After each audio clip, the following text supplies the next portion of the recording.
नमस्कार दोस्तों, मैं सत्यम मिश्रा आप सभी का अपने YouTube चैनल पे स्वागत करता हूं।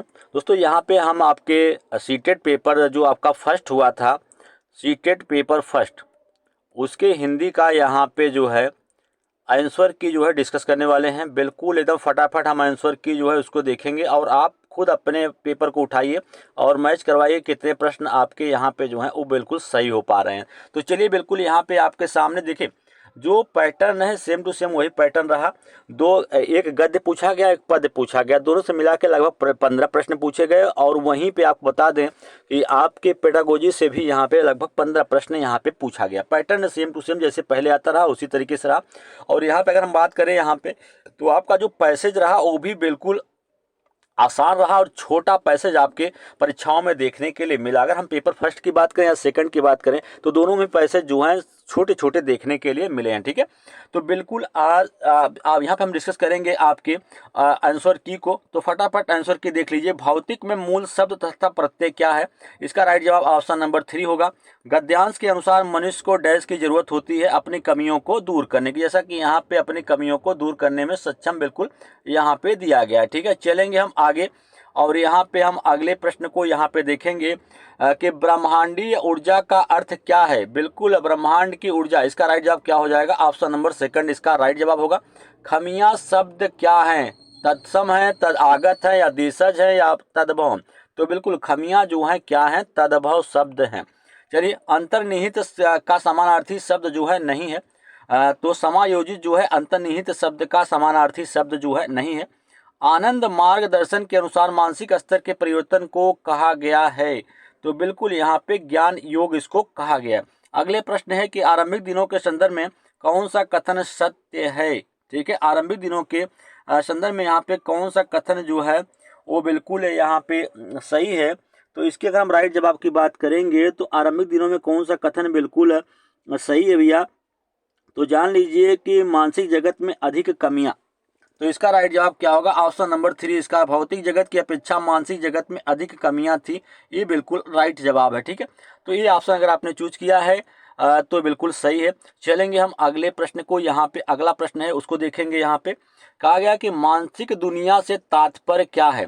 मन भावन दुनिया, मन की स्थिति, या काल्पनिक दुनिया, या मन में उठने वाले भाव? तो बिल्कुल अगर हम इसके राइट जवाब की अगर हम यहाँ पे बात करेंगे तो इसका राइट जवाब क्या होगा? ऑप्शन नंबर 4 बिल्कुल सही होगा। मानसिक परिवर्तन कैसे होने लगा?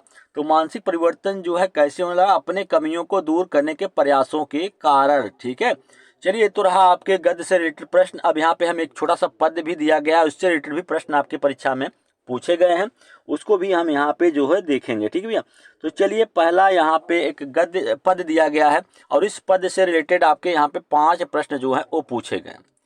तो पहला प्रश्न है कि कविता के भाव अनुसार जीवन में सदा रहते हैं दुख, सुख और दुख। बिल्कुल सही है। चाहे कितने भी दुख आए मनुष्य को कार्य करते रहना चाहिए। बिल्कुल सही जवाब है। अगला प्रश्न है कि समूह में भिन्न शब्द कौन सा है?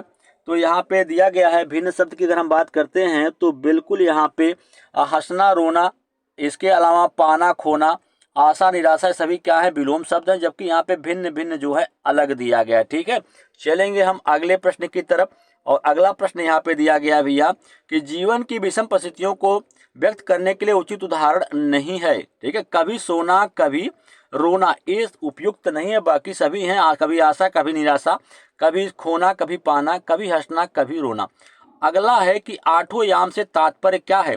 कि 8 दिशाएं, 8 की संख्या, 8 हस्तर, या 8 प्रहर? तो बिल्कुल इसका राइट जवाब क्या होगा? ऑप्शन नंबर 3 8 प्रहर जो है ये बिल्कुल सही है। ठीक है, चलेंगे हम अगले प्रश्न की तरफ और अगला प्रश्न यहाँ पे पूछा गया है कि जीवन कैसा है? आशाओं से घिरा हुआ है कि बेहद सुखद है, बेहद दुखद है, आशा निराशा से जो है वो घिरा हुआ है? तो बिल्कुल इसका राइट जवाब ऑप्शन नंबर 4 बिल्कुल सही होगा। चलिए भैया, हम आगे की तरफ बढ़ेंगे और फटाफट सिर्फ यहाँ पे हम आंसर की देख रहे हैं। ठीक है, आंसर देख रहे हैं किस प्रश्न का क्या आंसर जो है बिल्कुल सही होगा। ठीक है, तो चलिए यहाँ पे हम अगले प्रश्न की तरफ बढ़ चुके हैं और यहाँ पे अगला प्रश्न जो है पूछा गया है यहाँ पे कि क्यूमिन की अंतर्निर्भरता परिकल्पना के अनुसार निम्नलिखित में से कौन सा एक दूसरे पर पारस्परिक रूप से निर्भर है?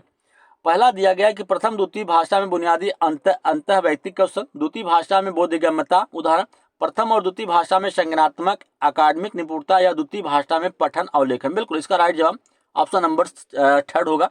अगला प्रश्न है कि निम्नलिखित में से कौन सा भाषा बोलियों के बारे में भाषिक रूप से बिल्कुल सही है। ठीक है, कौन सा बिल्कुल भाषिक रूप से बिल्कुल यहाँ पे एकदम सही है। तो भाषा और बोलियों में कोई सुपरिभाषित अंतर जो है वो नहीं होता है। चलेंगे भैया अगले प्रश्न की तरफ।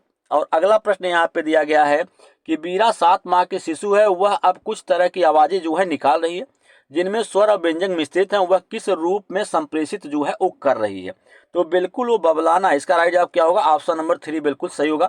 अगला प्रश्न है कि निम्नलिखित में से कौन सा अक्षरों और वर्णमाला के स्थान पर शब्दों और लघु कथा सामग्री के आधार पर पठन कौशल आरंभ करने को तर्क संगत नहीं ठहराता है। तो बिल्कुल अगर हम इसके राइट जवाब की बात करें तो इसका राइट जवाब भैया यहाँ पे क्या हो जाएगा? तो बिल्कुल भैया इसका शब्द और पाठ सामग्री अधिक रुचिकर होती है जबकि अक्षर नहीं। तो इसका राइट जवाब क्या होगा? ऑप्शन नंबर 4 इसका बिल्कुल सही होगा। ठीक है, अगला प्रश्न है उत्पादक शब्द संपदा क्या है? वे शब्द जिसका प्रयोग लेखन बोलने में किया जाता है। ये बिल्कुल सही है। अगले प्रश्न की ओर बढ़ेंगे और अगला प्रश्न यहाँ पे दिया गया है कि एक समुदाय विशेष के बोलने चलने के तरीके में यह देखा गया है कि दो भिन्न भिन्न सामाजिक आर्थिक समूह के लोग 21 को भिन्न भिन्न तरीके से उच्चारित करते हैं।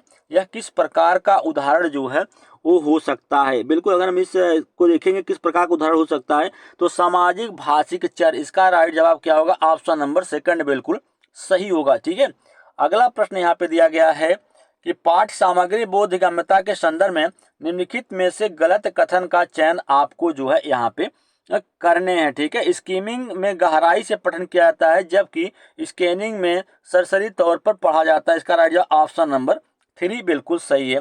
चलिए भैया हम आगे चलेंगे और अगले प्रश्न को यहाँ पे देखेंगे। ठीक है, अगला प्रश्न है यहाँ पे इसमें दिया पूछ रहा है कि मातृभाषा आधारित बहुभाषावाद किसकी अनुशंसा जो है वो करता है। ठीक है, किसकी अनुशंसा जो है यहाँ पे कर रहा है? तो सभी बच्चों को विद्यालय शिक्षा उनकी मातृभाषा या घर की भाषा में होनी चाहिए। बिल्कुल राइट जवाब सभी बच्चों की विद्यालय शिक्षा उनकी मातृभाषा या घर की भाषा में शुरू होनी चाहिए। बिल्कुल सही है। अगला प्रश्न है कि निम्नलिखित में से किसके द्वारा भाषा अर्जन उपकरण की अवधारणा की व्याख्या जो है नहीं की गई है? तो इसका राइट जवाब दोस्तों यहाँ पे क्या होगा कि बच्चे आकृति मूलक भाषा जो है वो कैसे सीखते हैं। ये सही है। अगला प्रश्न यहाँ पे दिया गया है कि निम्नलिखित में से कौन सा द्वितीय भाषा शिक्षण के व्याकरण अनुवाद विधि का गुणधर्म जो है वो नहीं है? ठीक है, तो बिल्कुल अगर हम इसके राइट जवाब की बात करेंगे कि कौन सा बिल्कुल यहाँ पे नहीं है तो द्वितीय भाषा में सीधे ही संप्रेषण करना, द्वितीय भाषा में सीधे ही संप्रेषण करना और उसके बाद दो भाषाओं के व्याकरण के नियमों की जो है तुलना करना। अगला प्रश्न है कि जब बच्चे अपने आसपास के परिवेश की वस्तुओं घटनाओं और उदाहरणों के बारे में पूछना आरंभ कर देते हैं तो भाषा की कौन से प्रकार अधिक प्रयोग में जो है वो लाया जाता है? तो बिल्कुल खोजबीन परख इसका राइट जवाब जो है खोजबीन परख जो है इसका राइट जवाब हो जाएगा। ठीक है भैया, अगला प्रश्न है यहाँ पे कि एक अध्यापक ने अपने विद्यार्थियों से कहा कि इस बात पर विमर्श करें कि उन्होंने उसके द्वारा दिए गए अनुभव जनित प्रश्न का उत्तर किस प्रकार दिया और उस प्रश्न का उत्तर लिखते समय वे क्या और किस प्रकार से सोच रहे थे, यह किसका उदाहरण जो है। ठीक है, अधिज्ञान का अधिसंज्ञान का ये उदाहरण बिल्कुल सही। अगला प्रश्न है यहाँ पे, अगला प्रश्न देखिए करा कि निम्नलिखित में से क्रिएशन की परिकल्पना में कौन सा वाइगोत्स्की के ZPD के समान है? तो बिल्कुल अगर हम इसके राइट जवाब की बात करें तो कौन सा बिल्कुल जो है वो समान है? तो इसका राइट जवाब ये यहाँ पे क्या हो जाएगा? निवेश परिकल्पना। राइट जवाब ऑप्शन नंबर 2 होगा। अगला प्रश्न है कि निम्नलिखित में से कौन सा कौशल समझ के साथ पठन का लक्षण जो है वो नहीं है? पठन का लक्षण इसमें से अगर हम बात करें कौन सा नहीं है तो अक्षर और वर्णमाला पर ध्यान केंद्रित करना। राइट जवाब ऑप्शन नंबर 2 हो जाएगा। अगला प्रश्न है कि मानव भाषा के किस गुणधर्म के कारण मनुष्य उन चीजों के बारे में बोल पाते हैं जो उनके तत्कालिक समय और स्थान में मौजूद नहीं है? ऑप्शन नंबर 2 विस्थापन या डिस्प्लेसमेंट इसका राइट जवाब होगा। तो ये रहा दोस्तों आपके पूरे हिंदी का निचोड़ या कह सकते हैं हिंदी का आंसर की। आप मैच करवा लीजिए कितने प्रश्न आपके बिल्कुल यहाँ पे सही हो पा रहे हैं। अगर आप भैया यहाँ पे